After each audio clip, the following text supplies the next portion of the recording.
You're listening to There Ought to Be a Law, the Center for Auto Safety podcast with Executive Director Michael Brooks, Chief Engineer Fred Perkins, and hosted by me, Anthony Cimino. For over 50 years, the Center for Auto Safety has worked to make cars safer.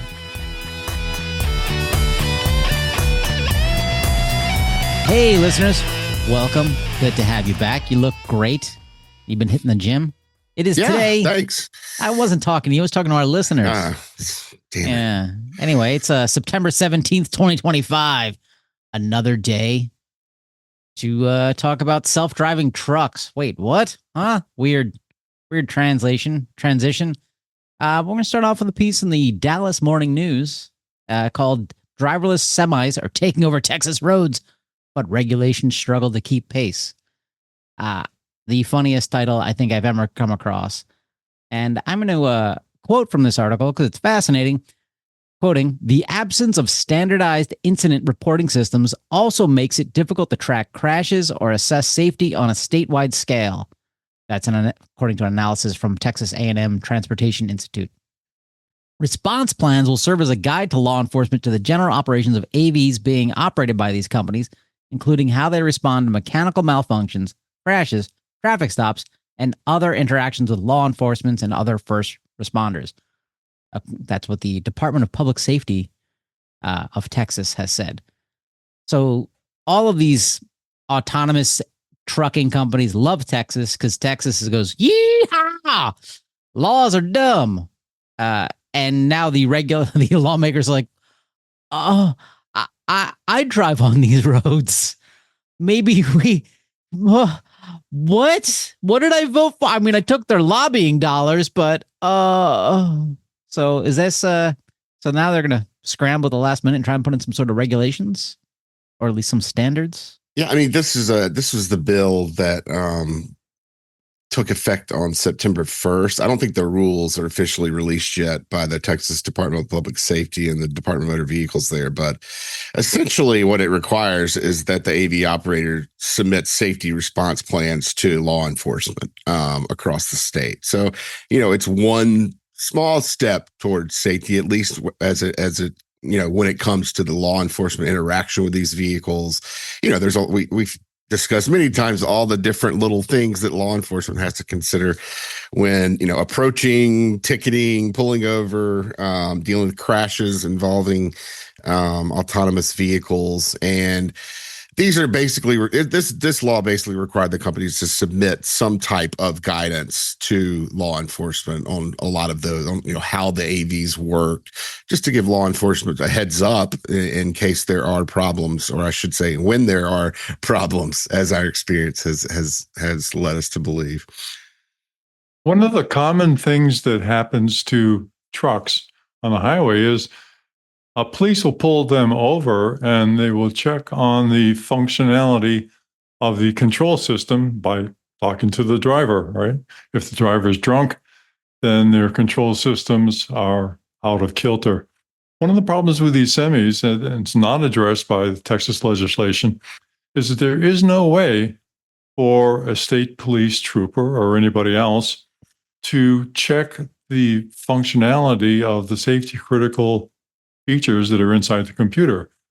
Right? All of those safety critical activities that human beings do, watching, listening, feeling, interpreting, right? Those are all embodied in a computer in a self-driving truck. The police are pretty good at figuring out whether or not the driver is incapacitated for any reason, right? And if it's a human being. But there's no way in the world they can know if the control system in the self-driving truck is operating within safe bounds. So this is a persistent problem. It's not addressed by the legislation in Texas at all. And as far as I know, there's no initiative anywhere to find an effective way for third parties to test the safety functionality of self-driving trucks. Right. And then that leads into, another part of that law was that the Texas regulators do have they've been given the explicit power to cancel an AV's permit or revoke operation privileges if it's not in a safe operational condition and the operation of the vehicle on a highway or street endangers the public, they've got that power. Now, the question is how, and going to Fred's point, how do they exercise that power? How do they make that determination of whether the vehicle is not in safe operational condition prior to it actually killing or hurting people? I don't know that there's a way to do that. And given the problems that Fred was discussing about actually looking at the trucks on the road and saying, we need to take a deeper look at this and consider whether or not it's going to experience some operational problems. How do you do that? The law doesn't mandate reporting of crashes. The NHTSA Standing General Order still mandates federal reporting of this type of thing, but the law doesn't mandate the reporting of crashes or safety incidents. And that's a problem. How as a regulator, when you don't have any crash reporting to rely on, do you then make a determination that a vehicle should, its permit should be suspended because it's unsafe? It's kind of an unanswered question here. Right. It's gonna reside in the legislature, because right now they're just looking at basically a game of chicken. Have you killed enough people lately for us to revoke your license to operate in this particular state? That's all they've got. There are ways of monitoring safety performance indicators, or key safety indicators, however you want to call them. But you've got to articulate that you need to do that. And that's the only way to monitor the safety performance of these vehicles, short of just counting up the bodies. They're not doing that, and they could. And then ultimately, these are semis which are essentially built to travel long distances across state lines. So we the article brings up the fact that there is no federal regulation involving this. When you leave Texas and go into Louisiana and then into Mississippi and then into Alabama and then into Georgia on your way from Dallas to Atlanta, what different safety standards or permitting requirements are going to be required? Is there an easier way? Should the federal government step up and create a federal regulation that covers this type of permitting, or at least covers a basic minimum standard of safety that all trucks on interstate highways have to meet? So I just looked into it. What does it take to get a commercial driver's license in the state of Texas? And it requires a lot of things that I do not imagine that Aurora or Kodiak have gone through their computer systems. So you have to hold a CLP, the permit, commercial learner's permit, for at least 14 days before taking a skills test. Do these software programs, are they taking the skills test of any sort? Because every time they change their software, I would want to run that through this process again. And if they're updating their software over the air continuously, that's going to be a nonstop issue. They've got to pass required knowledge tests, including general knowledge and any applicable endorsements. They've got to enroll in a training program from a registered provider, take a driving skills test using a commercial motor vehicle. And then, this is great, provide your application, proof of identity, and medical certification at the local DMV. What's the requirement here? Because we know, they make the claim that AVs don't drive drunk, and then we see videos of Waymos essentially driving drunk. Well, there's a lot of issues that I'm assuming that I think pretty clearly all of those regulations and requirements were written with the idea that there's a human there that's part of, the part of the 14 days, part of the medical background. I think we understand, obviously, that they're not going to be able to directly apply those rules to computers or computer drivers, but there could be analogous things like the medical background. What's analogous to that from a computing standpoint? Is there malware? Yeah, are you going to be able to pass muster with this driverless system in that way? But what I don't think there are right now are rules that do that, right? That Texas has rules for human drivers, but there aren't really any rules out there that can do similar tests on the computer driver. And I think those are needed just to establish at minimum a basic level of safety before these vehicles are deployed. Because one thing in here that I think would prohibit most of these companies is one of the requirements, again, in the state of Texas to get a commercial driver's license is you must have a clean driving record. How do you get this with these systems that are beta software? How do you have this at all? But even stepping back from that, the problem I think that everybody has seen with semis down the road is they blow a retread. Like we've all driven past on highways seeing tread from, an 18-wheeler on the side of the road, or sadly sometimes in the middle of a lane. There's a human driver on board. They can physically feel that, pull off to the side of the road and resolve that issue. What are these computer systems doing? They're not jacking up their car and replacing a tire. What do they do here? What do they do when they have to go to an inspection station? Who is the human there talking to say, hey, open up the cab? Like, what happens in these situations? Everyone's not much. By the way, in the trade, those tire treads that you see by the side of the road, they're called gators because they look kind of like alligators. They look like alligator. Oh, I guess maybe. Okay. I'm assuming that on the detection of a blowout, they'll have systems in place for that. I mean, most vehicles or all vehicles now are required to have tire pressure monitoring systems that do something similar for drivers. You got to think that with the importance, especially when you're carrying, 50,000 pounds of cargo, that the importance of having all your tires there is pretty obvious to the manufacturers. I'm sure that's something that's been taken care of. There's a lot of debate around,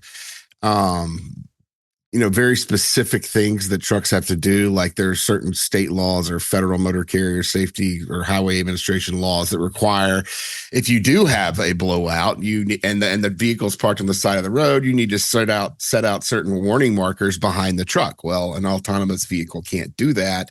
That's been a big bone of contention between the autonomous trucking industry and regulatory authorities around that issue. So there remain some things that only a human operator can do. I'm not sure if human operators are getting out and repairing the tires on semis generally either. I mean, I'm sure there's going to have to be some type of wrecker service or repair service that's called out to do those repairs. But it's a good point. Yeah, I just think what we're talking about in terms of the physical requirements with the computer system. I mean, part of that is checking, does your tire pressure monitor work? Because we've seen these recalled on commercial vehicles, on passenger vehicles. I mean, how often are these checks happening? I don't know. Get off my lawn. And that's it with Texas and their nonsense. Hey, let's move a little further west to a lovely little place in the desert called Las Vegas. It's a bummer because I was out there recently. And then a few days after I left, Zook started allowing people to take free rides. And God, I wish I was there for that. That would have been so much fun. For those of you playing the home game, Zooks is Amazon's vehicle that is a level 5 vehicle, I believe. And it is weird in that there's just 2 bench seats, people facing each other on the inside. It's adorable. It looks like something out of a Pixar movie, so it's adorable. So there's a very restricted operating design domain that these are available in Las Vegas. Yeah. It's a very limited area. Which makes it level 4, right? Oh, you're right. Level 4. Thank you. -1 for me. Yeah. The level 5 is the unicorn. Right. Yeah. So it's an article from the Washington Post, and I'm going to quote from it. It says, they're talking about how, hey, we need to convince the people of Las Vegas to go for this boondoggle. And like, how are you going to convince the people of Las Vegas to go for a boondoggle? Come on. Quoting from this article, questions that came up included, what can first responders do if the nearly 6,000-pound vehicle is blocking a roadway? Wait, the Zooks is 6,000 pounds? Like, what? That blows me away. Better to pull, not push it. What happens if the vehicle loses its connectivity? It's designed to pull over. It's designed to pull over. Oh, that's my gaslight. And can first responders manually shut off the vehicle? Not yet, but Zook says it's working on it. Oh, I didn't have a gaslight, ladies and gentlemen. I didn't have one, but now Wow. I have one. There we go. This is just horseshit. Okay, I like that they're saying, hey, let's sit down with first responders and show them how to move our 6,000 pounds. I can't believe it's 6,000 pounds. This box. I mean, that's the size of large SUVs on the road all over our city. So it's But the Zoox looks much smaller. It does. I it wonder looks if tiny. it's just they're. I wonder if it's a lot of battery involved there or what. But maybe it's not as small as you think. You should have stayed in Vegas a little longer. I should have. But I love what happens if the vehicle loses connectivity. It's designed to pull over. Ladies and gentlemen, it's designed to pull over. I remember a company called GM Cruise. I think they were designed to pull over too. Instead, they all decided to say, hey, let's just stop in the middle of the roadway in San Francisco. And can first responders manually shut off the vehicle? Not yet. Well, Cruise was designed to automatically pull over. Unfortunately, they did that with a woman underneath the car, which is a bad idea. And so, one of the things that has long puzzled me with this AV community is that they refuse to show that previous lethal and dangerous incidents associated with the AVs are part of their test regime to make sure that doesn't happen again, right? You'd think that if vehicles pulling over because they don't understand that there's a person beneath them is a problem, that subsequent generations of AVs would say, okay, this is something we got to put into our test set on the track before we release these to the public. Right. One of the things that we've talked about here is that this is the only class of industrial machinery that is inherently dangerous that I know of that is being allowed to interface with the public without any physical barriers between the public and the threat of lethal interaction with the machinery, right? If you've got a drill press, they have mechanisms and fences and whatever to keep people away from it so you don't put your hand under the drill press. Same thing is true with a lot of industrial machinery, right? They put a fence up around a construction site when they're building a building so that people won't get into the way of the dump trucks or what have you. The AVs are the only class I know of that is not responding to that. Just I don't know if it's just an oversight on the part of OSHA or something that is somehow in the regulations that, yeah, you've got to regulate dangerous machinery and keep people away from it, unless it's got four wheels and somebody calls it a car or, how is that declaration that this dangerous machinery is a car make it immune from regulations that apply to every other kind of dangerous industrial machinery? It's puzzling to me. It's cool, man. Like I saw it in some sci-fi future movie. It's cool. Yeah, I mean, I think that there should be some sort of manual shut off there. I mean, that's kind of scary. That's a scary part for a vehicle. If one's involved in a crash or if one is for whatever reason a little out of control and needs to be, someone needs to hit the off button quick.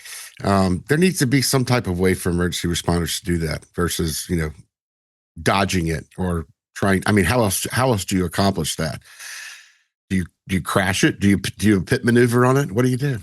Yeah, it's ridiculous because I mean the Zoox is saying it's not available yet, the manual shut off, but we're working on it, which makes me say your product isn't done. Like you should not release this. Like that's a major safety issue.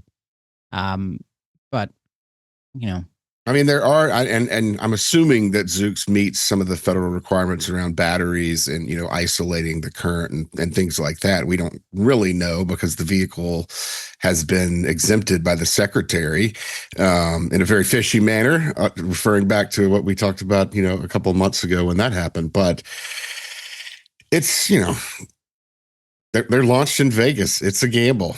Yeah. Further down in the article, they're talking about accidents and whatnot, and it says, and if a police officer wanted to view the footage a Zoox vehicle captured on the road, would the company be willing to share it? Turning over footage will require a subpoena, a Zoox official responded.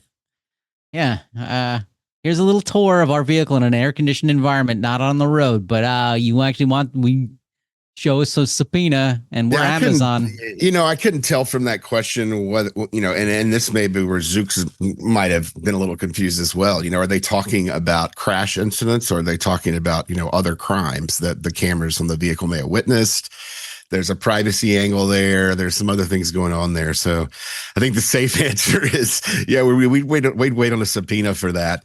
But I would encourage Zooks, to certainly cooperate with law enforcement when it comes to crash investigations and those sorts of things, and not requiring subpoenas for information sharing that could protect the public. Listeners, if any of you got to Las Vegas, please ride around on Zooks and just let us know.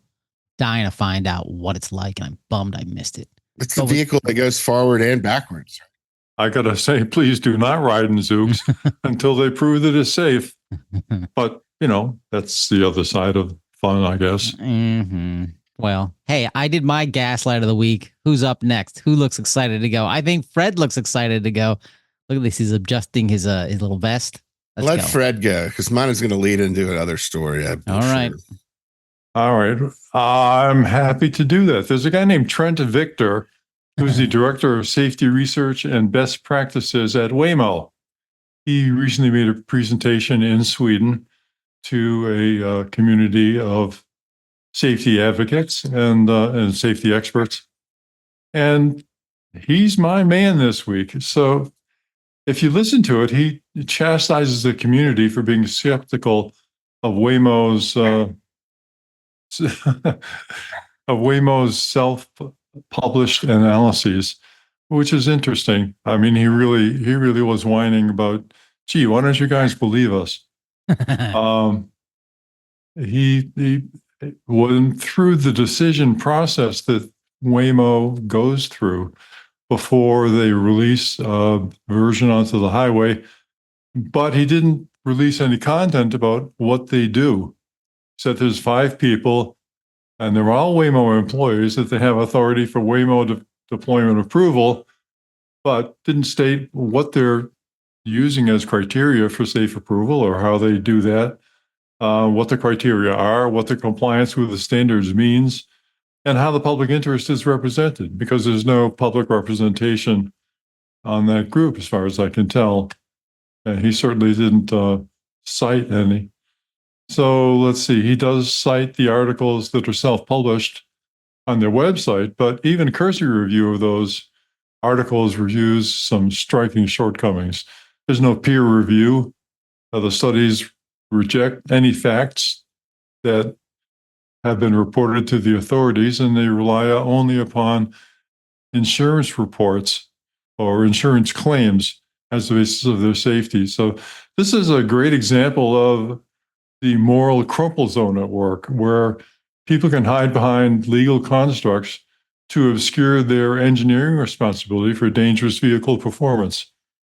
And, summarizing, evasion of responsibility is not the same as proof of safety. If Waymo is transparent and safe and really wants to be a good corporate citizen, they should have no trouble opening their kimono to independent review of their operational data for unfettered third-party auditing of their safety processes and history. There are mechanisms and standards for doing that, like UL 4600. Easy enough for Waymo to just say, okay, let's go, let's do it. If, on the other hand, they just want to pump their stock before dumping it onto some naive investor before killing so many people that they're forced to collapse, then keep on driving down the current AV highway. So that's my candidate this week for the gaslight of the week. Trent Victor, Director of Safety Research and Best Practices at Waymo. I mean, that's a pretty good one, Fred. I mean, open up their kimono, the moral crumple zone. I mean, Waymo wears a kimono. You're hey, it's really hard for me to win the gaslight award each week, so I got to try hard. I like the fact that you're sticking to Waymo. I honestly think you just have an org chart for Waymo. Just each week, you just go down the list here. Hey, here these are the people I've responded to on LinkedIn when they publish nonsense at Waymo. That's what the military guys call a target-rich environment. Oh, look at this. Oh, Michael, a tough competition. What can you do? Well, I'm going this week with NHTSA generally regarding a Tesla investigation they just opened. So we've discussed ad nauseum, I think, the problems with electric doors and Teslas. Both the problem with firefighters or emergency responders, some good Samaritans gaining access from outside the vehicle during and after crashes. And the problem for owners, operators, occupants getting out of the vehicles when a crash occurs, because if the battery fails, the electric door latches don't operate, and that prevents the door handles that are flush on the vehicle from popping out and allowing the vehicle to be open from the outside. It also prevents actuation of the interior door handles. You have to use a manual door release that's typically either hidden in a compartment or kind of stylized into the vehicle's interior in a way that makes it hard for people to discover it. NHTSA, to their credit, opened an investigation. However, the investigation was open to a very small segment of vehicles, only the 2021 Tesla Model Y, and was only open to look into entering the vehicle from the outside. These were basically reports from parents who exited the vehicle, and then when they went to go back into the vehicle to get a child out, or for other reasons, they were unable to open the door because the battery was dead or whatever was happening.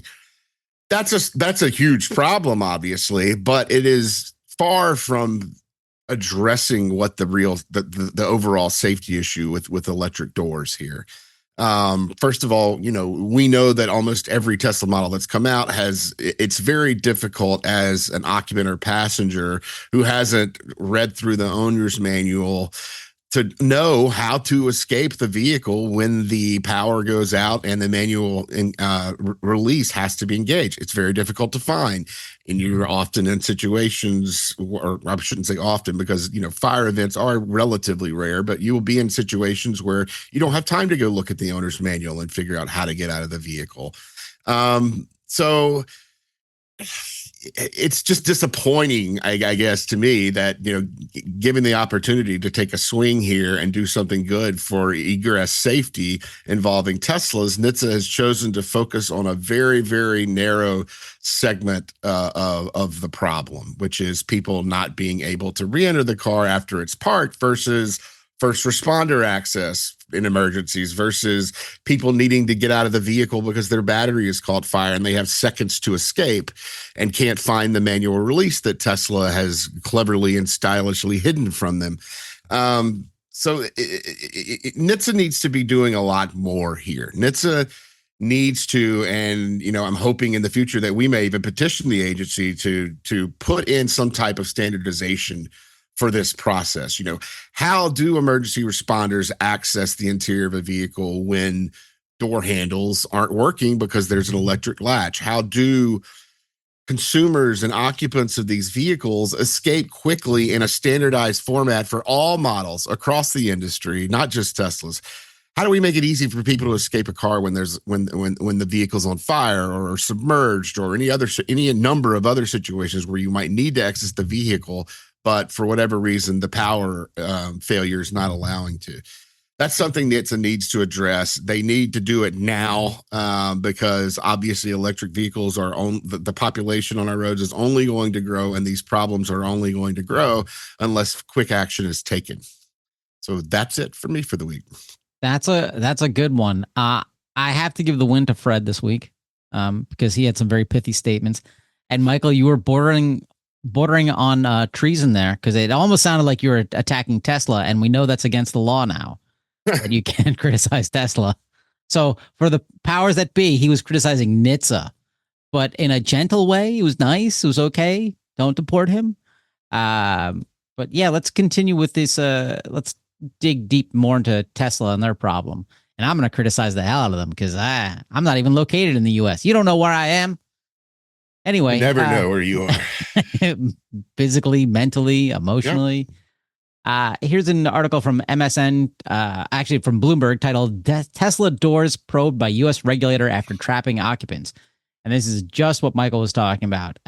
Quoting from the article, for now, the agency, NHTSA, said it's focusing on the operability of electric door locks from outside the vehicle, since there's no way to manually open Tesla vehicle doors in this circumstance. But the regulator said it's also on the lookout for incidents where occupants have trouble getting out of the Teslas using the company's manual releases. So in my naive head, I thought the exterior flush door handles things, I thought they were all mechanical. And as I say this, I realize this is stupid. I thought they were flush and you kind of put it pressed against one side and the door handle popped out and was a manual process. But no, they're all electric. And apparently the reason they're electric is then you can make the doors thinner because you don't have to have space in there for mechanical latches and release. But that, and also there's an argument that some people have made that it reduces drag and increases fuel economy. I think it's very negligible, the fuel economy increase you're talking about there. But even that, I could see that, but you could do that as a manual thing, like the version that I just imagined where you press it and this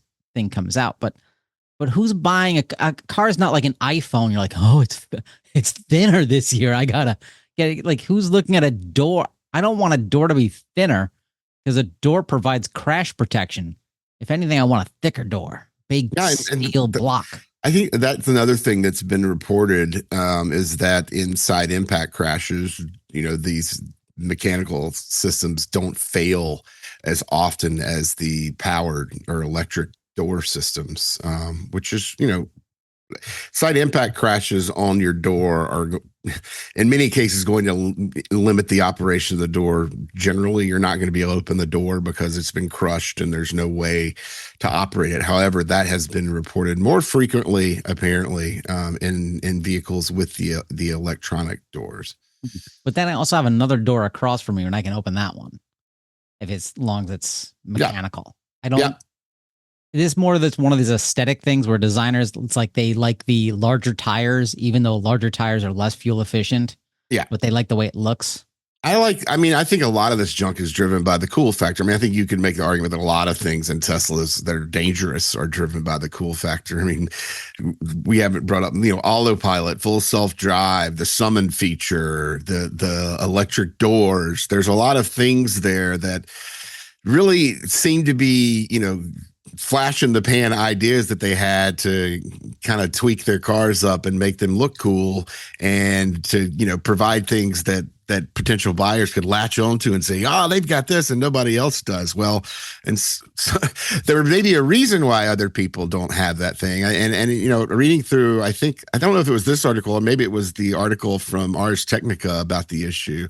That was talking about, it may have been the video from Bloomberg where they were talking about JD Power has even poked fun at, the new electric doors, saying that they've received, a significant number of complaints essentially during their process of reviewing vehicles involving the electric doors that they never, or the flush doors that they never had before. And then essentially saying, why is the industry creating a problem where we never had one before?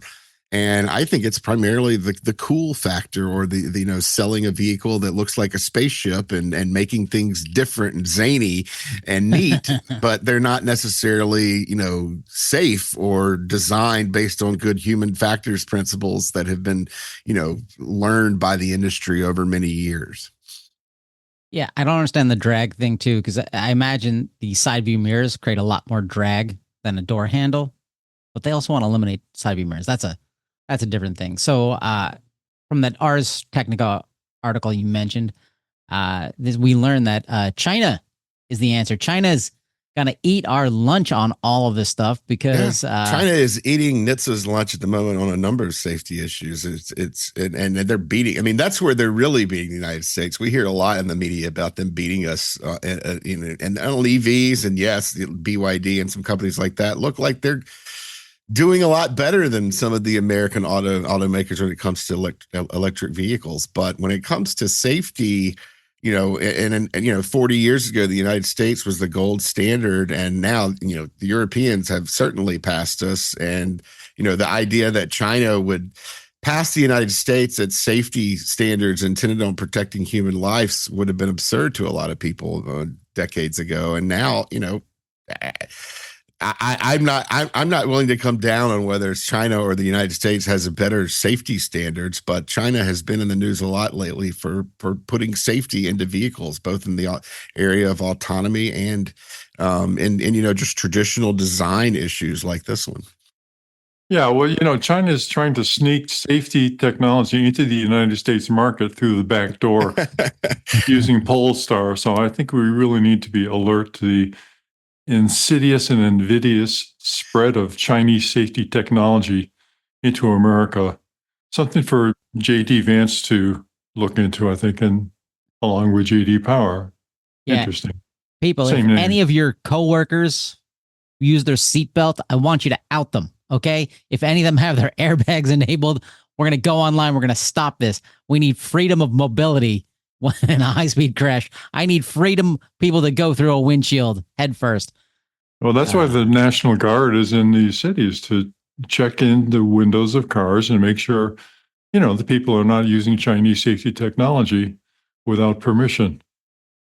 So, quoting from the Ars article, it seems that the Chinese authorities have been concerned about retractable door handles for some time now and are reportedly close to banning them from 2027 You see? onward. That's what's happening. I know. Damn them and their safety culture. Oh, boy. All right. We have to continue with Tesla, though. I'm sorry. I know. Look, if you need a break, listener, put it on pause. Go do some Tai Chi. Oh, no, it's China again. God damn it. They've come into my brain. Go do Swedish massage. Oh, no, wait, the Chinese own that Swedish car company now. It's everywhere. It's too late. An article from NBC News titled Tesla's self-driving software fails at train crossings, some car owners warn. Basically, the article talks about how, the magic of Tesla's full self-driving can't handle that large arm that comes down at a railroad crossing with flashing lights and couldn't be more obvious. And the cars will regularly try to drive through and see, can we beat the train? Which seems very Elon to do. I bet we could beat the train crossing. So I don't really see this as a bug, but a feature. And quoting from the article, Tesla full self-driving doesn't mishandle every railroad crossing every time, and some drivers have posted videos online to celebrate successful instances. How fucking stupid are these people? Yay, my car didn't try to kill me today. Like what is wrong with people who bought a Tesla?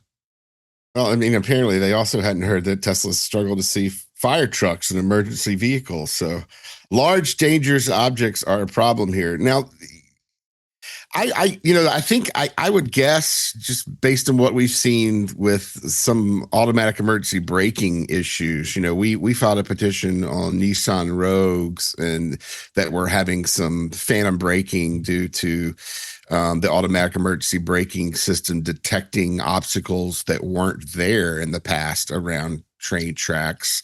But these were vehicles that were stopping when they saw train tracks, because they thought there was an object or something in the road. Here, even with Tesla's, a camera system, which I'm guessing is a little more well developed than what Nissan was putting in its automatic emergency braking systems in the mid 2010s.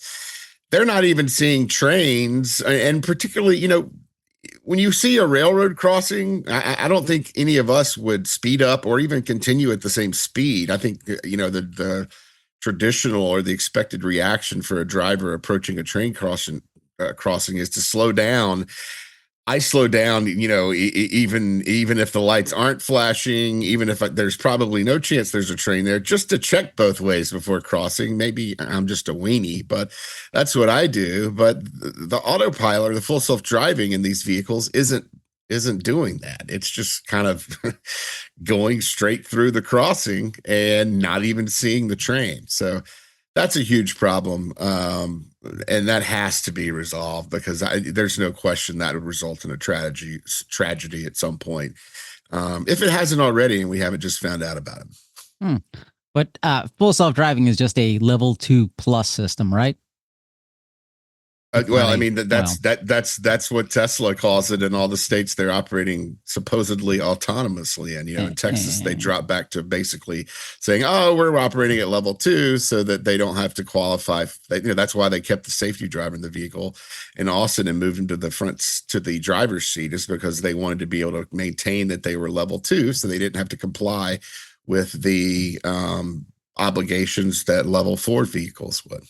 So a level 4 vehicle would be something like Fred's favorite company, Waymo. Yeah. Right? Okay. Nothing bad could happen with a level 4 vehicle. Waymo keeps telling us how we've driven 7 million miles, 50 million miles, 100 million miles. We drove they actually said we drove 100 million miles without a fatality. Turns out there was a fatality. From AZ Central, Waymo, 2 other vehicles in deadly crash near ASU Tempe. There was so Waymo basically saying, hey, it was somebody else's fault. Didn't happen. Wasn't us. We were just happened to be there. There was no passenger in our car. It was somebody else did it. Very GM Cruise type response. Yeah, and we don't have a whole lot of information on this incident. I mean, apparently, the Waymo was, from everything we know, the Waymo was not at fault in this collision.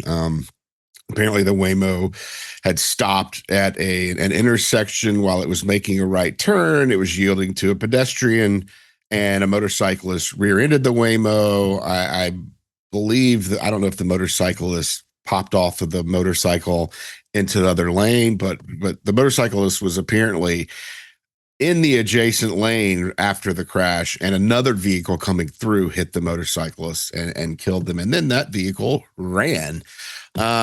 So, that would suggest that vehicle was certainly at fault for fatality part of this. And, it's hard to say from the information we have, whether the Waymo stopped short or did something to cause the motorcycle to misinterpret its movement. But there's nothing here that would suggest that Waymo was at fault at this point. I'm going to suggest that we move into the Tau right now, because I'm going to elaborate on this Please. This thought. So, Tau it up. The topic really is why Waymo's safety claims ring hollow. And in particular, Waymo asserts in this case that finding that a Waymo vehicle was not at fault in a crash means that the crash doesn't count as far as their safety statistics are concerned. But the fact is that the presence of a Waymo was essential to this crash occurring, right? You can't say Waymo wasn't a factor in this crash. And now the industry has been fond of saying that a previous NHTSA study that determined that humans were a factor in 94% of crashes suggested that people are the cause of 94% of crashes, right? We've heard that over and over again, even though it's wrong, even though it's a misinterpretation. It's a handy talking point. But if that's true and the industry believes that, then you've also got to believe that if Waymo is a factor in a crash, that it's the cause of the crash. Now, the fact is that 100% of Waymo-involved crashes involve Waymos. If the Waymo weren't there, the crash would not have happened. So you can't really say that, we haven't killed anybody, so we're inherently safe. All the Waymo studies that are on their website reject consideration of all of the accidents and collisions that have been reported to the federal government. This is an example of what Phil Koopman, I think he coined the term, calls the moral crumple zone. The moral crumple zone basically is that if you can find some way to hide behind interpretations of crashes that suggest you don't have responsibility, then they don't count as far as you having any responsibility for the crash. This is not true. Most crashes are not reported to the government at all. Many crashes that AVs are involved in are not reported. And even if reported, if people can make any kind of credible claim that Waymo wasn't at fault, then it doesn't count in the crash statistics. Well, at fault is a legal construct. It's not an engineering construct, right? So there's a clean break between what is required legally and what is required morally and from an engineering perspective. So the reason that their claims to safety ring hollow is that they don't rely on the same engineering facts that are responsible for the vehicle operation as the source of the crash that involves Waymos. Right? They go with the moral crumple zone. Unless you can prove that Waymo was at fault, the crash doesn't count. It's simply not true. If the Waymos weren't there, these crashes wouldn't be occurring. So, Fred, let me ask real quick. So you're saying at fault. So a state that I live in, New York, has no fault when it comes to a crash. So if a Waymo is involved in a crash in New York State, it could never be at fault? Or is that more It's a of a good Michael question. I don't know. You mean you have no fault insurance? In no your fault state? insurance. Right, Yeah. that's a different thing. Oh, Yeah. that's a different thing? Oh. Yeah. Anyway, kind of wrapping this up, Waymos will always say in the event of a crash, safety is our highest priority at Waymo. We're deeply saddened by this event, and we are fully cooperative with law enforcement and regulators. But so what? Okay. It's clear that continued operations are their first priority, not safety, because if they stood down all of their vehicles, safety would improve. Right? So, clearly it's not their highest priority, and clearly return on their capital investment is probably second, right after continued operations. Right? They don't want to do anything to deteriorate their stock price. And based on their actions, public relations seems to be the third priority. Goes way ahead of safety. And, there's many, many instances of advertising by Waymo touting people who've got no obvious competence in safety, touting the safety of Waymo. So that's public relations. So safety lags far behind. I think maybe fourth, maybe fifth, but it's clearly not their first priority. And that's why, Trent Victor, people find it's really hard to believe the claims that Waymo makes about safety. This is true for all other AV manufacturers as well. They don't, there's no transparency. They don't tell you what their data are. They don't tell you why they assert safety and, what the thresholds are for safety. They don't even tell you what variables they're looking at or what parameters they're looking at.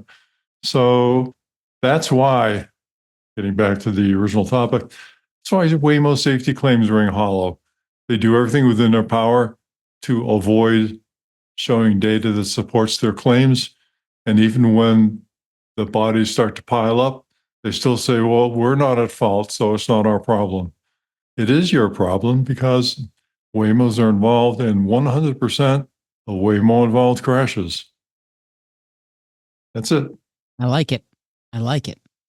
Fred, but I think you mistook their first priority is to continue convincing the C-suite at Alphabet that they should keep sending billions and billions of dollars to this problem. Not problem. It's their executive pay for the Waymo people. That's what their number one priority is. Every single thing they write about is convincing the C-suite at Alphabet that this is a viable project. And they keep falling. I'll go with that, but I think that falls under continued operations. But all right, I'll give you a point. Oh, hey, look at that. All right, let's jump into an article, a story, a piece of legislation that Michael is very excited about. We have to jump into this before we go into recalls. This is Representative Johnson and Senator Blumenthal reintroduced legislation to end forced arbitration and restore accountability for consumers and workers. I love ending forced arbitration or arbitration of any point. I don't want to arbitrate at all. So, Michael, tell us why this is wonderful.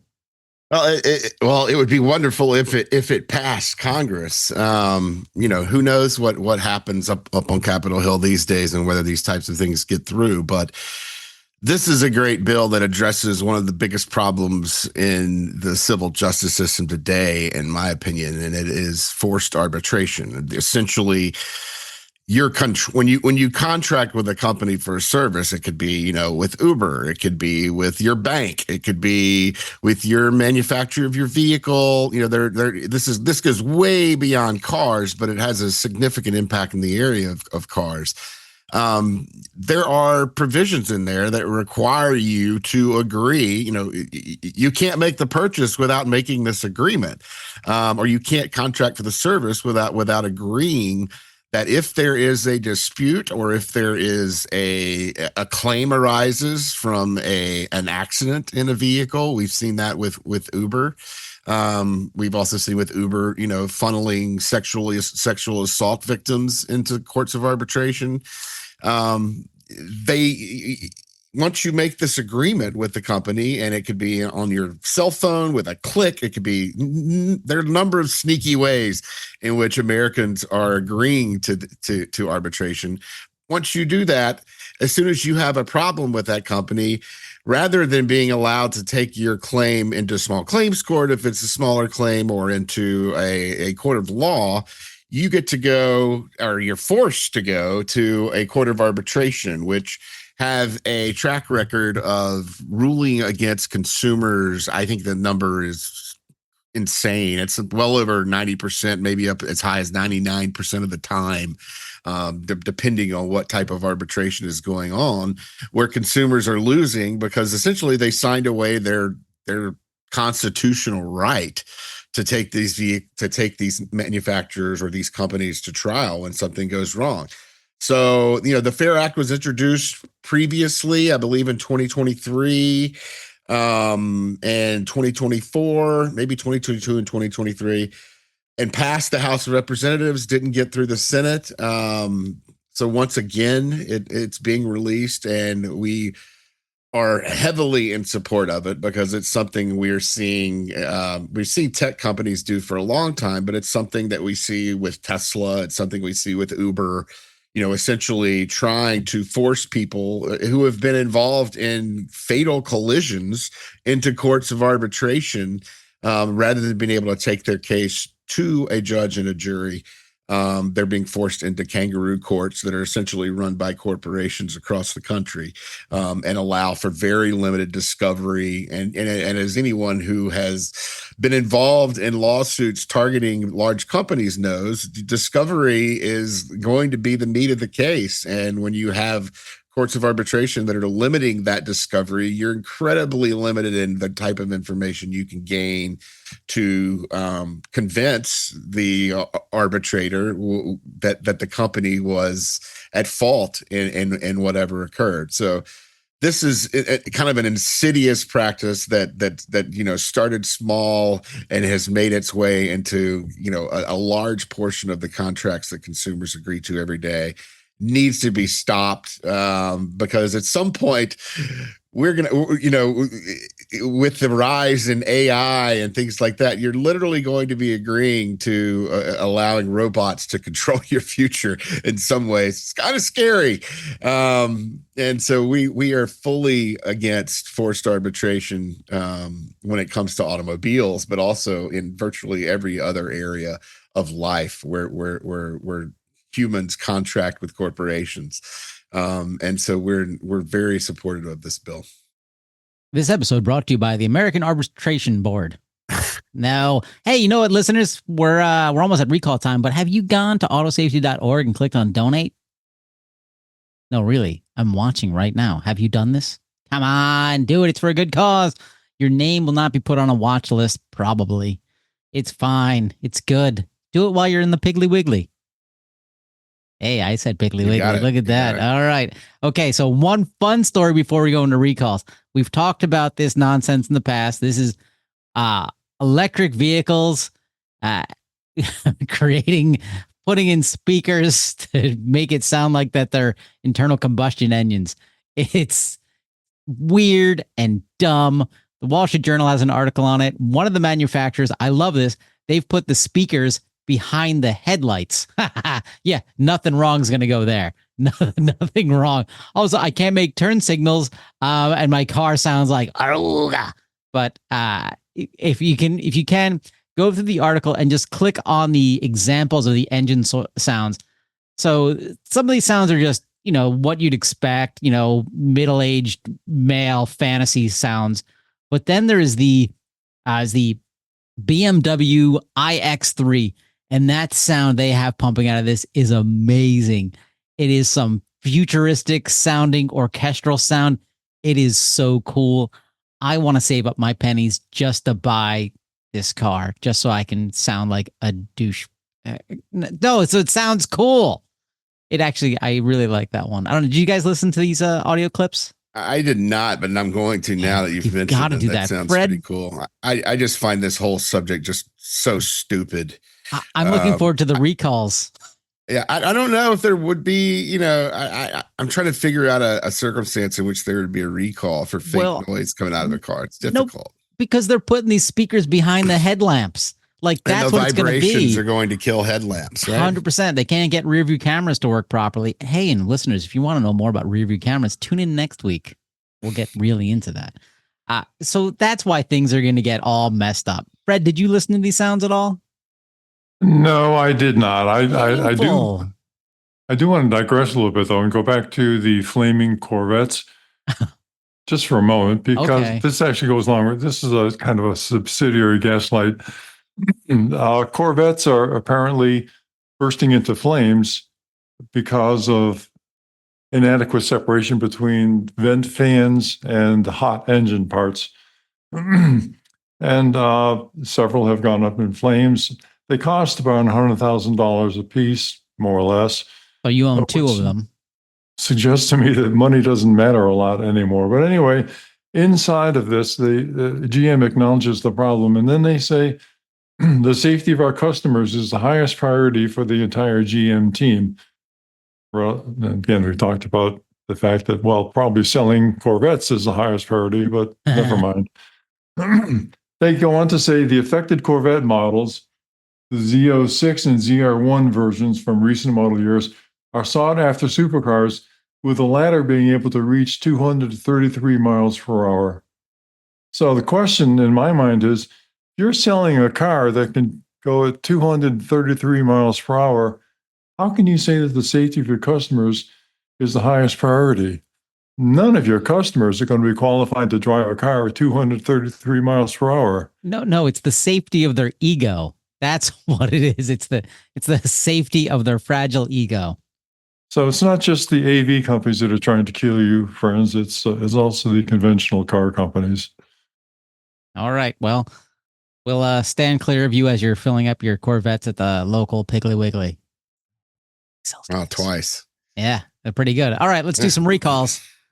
First up, Toyota, 94,320 vehicles, the 2023 to 2025. Wait, Subaru Solterra. Wait, does Toyota own Subaru now? No, I believe they manufacture. You'll see this occasionally in vehicles. Manufacturers kind of teaming up on the model. Right. Oh, they've got an ownership interest of, I think, 40%, if I remember correctly. There you go. So that's almost as much as you have, Fred. The 2023 to 2025 Lexus RZ. And this is the Toyota BZ4X, which is an ugly, ugly car. And something to do with their air conditioner. And it's so hidden down here. Where it's the so basically it's the HVAC system, which isn't something you see a lot when it comes to safety. However, this is where it really comes in, is when you're talking about windshield defrosting and defogging.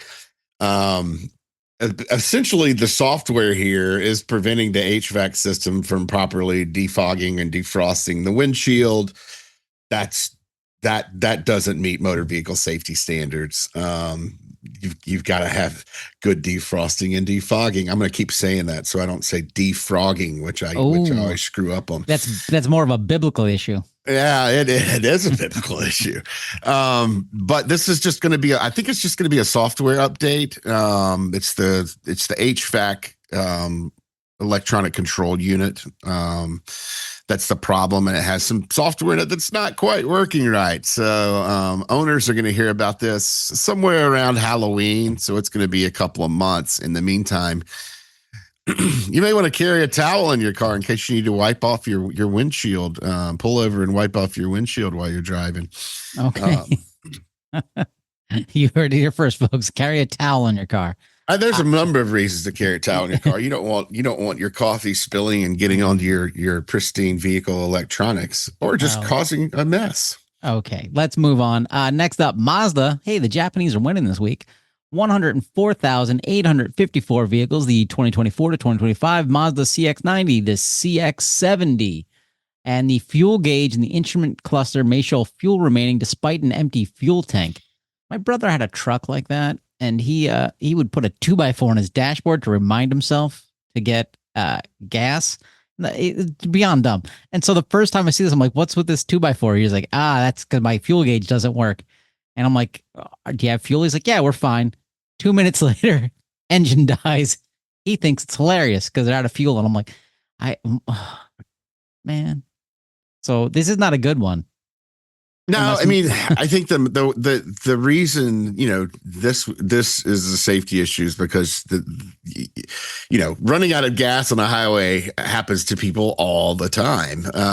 But here it's not caused by the owner being less than smart. Let's be honest. It's not hard to keep your tank full. Here it's caused by the vehicle telling you you've got fuel when you don't, because the fuel gauge is bad, or not. Technically, I don't even think it's the fuel gauge that's bad. I believe that they're going to have, it's a software a software problem that's making your fuel gauge read an inappropriate amount. So, what they're going to do is reprogram your BCM. What do you call that? Is that the body control module?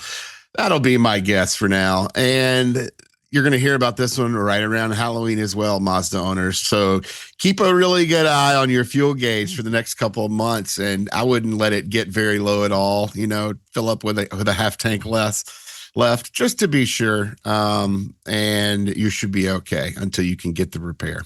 But wait, how would you know you have a half tank less left? I mean, the gauge I don't think it shows up until you get a little lower, but that's just me guessing. Guessing. Yeah. Back a towel, Mazda owners. Next up, Rivian, 24,214 vehicles, the 2025 Rivian R1T, the R1S. Before software version, blah, blah, blah, and R1S was involved in a field incident in which HWA, I don't know what that means, experienced a one-time functional limit due to misclassification at very low speed. Talk to me in English. What does this mean? There may be go for it. They're not classifying vehicles appropriately, and when they don't do that, then the advanced driver assistance system doesn't react and respond appropriately to other vehicles on the road, which is a huge problem. It looks like this is happening at relatively low speeds, at least in the instances that they're discussing here. And they're simply worried about an increased risk of crash. So basically, there was a collision, I think, in May where it was only a 6 mile per hour collision. The driver didn't see the vehicle and failed to brake because he was lulled in complacency by the ADAS. And then the Rivian also misclassified the vehicle that was in front of it and bumped it essentially at 6 miles per hour. This was reported to Rivian, and I don't believe there have been, at least as far as we know, any other crashes that have occurred related to this problem. Rivian opened up an investigation in May, and then looks like they're going to, they started manufacturing vehicles with a software update and then applied the software update over the air to all their vehicles. So I think like 99% of vehicles at this point have already been remedied. Owners, you're still going to get a notification in the mail and your vehicle will probably already be fixed by Halloween. All right. Next one, Honda. Again, but this is American Honda Motor Corp. 17,334 vehicles, the 2025 Acura RDX.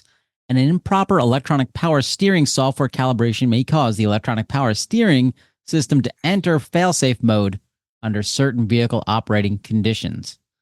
So wait, electronic power. So my power steering fails, and I go back to manual steering, and I go, "Oh, good thing I'm taking steroids." Pretty much. Basically, steering effort increases, and you're going to have a harder time controlling the vehicle. I think particularly at lower speeds. At least from my experience driving vehicles without power steering, it's the low speeds that really give you the exercise. Right. And that's yet another. Is that 4 software problems we've seen today? It seems like we've had all software problems so far. But they're going to reprogram the EPS memory layout with an improved software to fix your vehicle. And you're probably going to hear about this around October 20th if you're an owner of one of these Acuras. So be on the lookout for that. And in the meantime, if you lose power steering, be prepared for that. Just have that in the back of your mind. Your vehicle will still be able to steer. It just won't be as easy. Last recall, and this is a banner moment because this is at least 1 week that Ford has not been listed as a recall. Yes. So it's been 1 week since Ford is listed as a recall, and the final recall comes from Chrysler. 1,761 vehicles, the 2018 Ram 1500, the Ram 2500. They may have been built with a cab inflator that may rupture. What is a cab inflator? Curtain airbag. Yeah. Curtain airbag. Yeah. Oh, that's not good. Yeah. So this has got, it's Takata-esque in a way, when you see but it's the side airbags, the Takata, the really large recalls that occurred around Takata were front and passenger airbags for I think for all of them, if not the vast majority of them. This is kind of new because it's a curtain airbag. This was also produced by Joyson Safety Systems, which is a different company. And essentially there is moisture that's entering the inflator and causing some type of corrosion over time, and can lead to what they call as stress corrosion cracking in the inflator.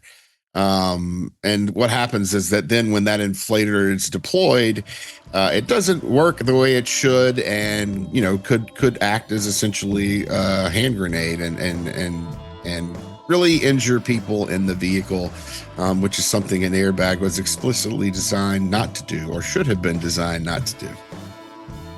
Well, with that, folks, that's our show.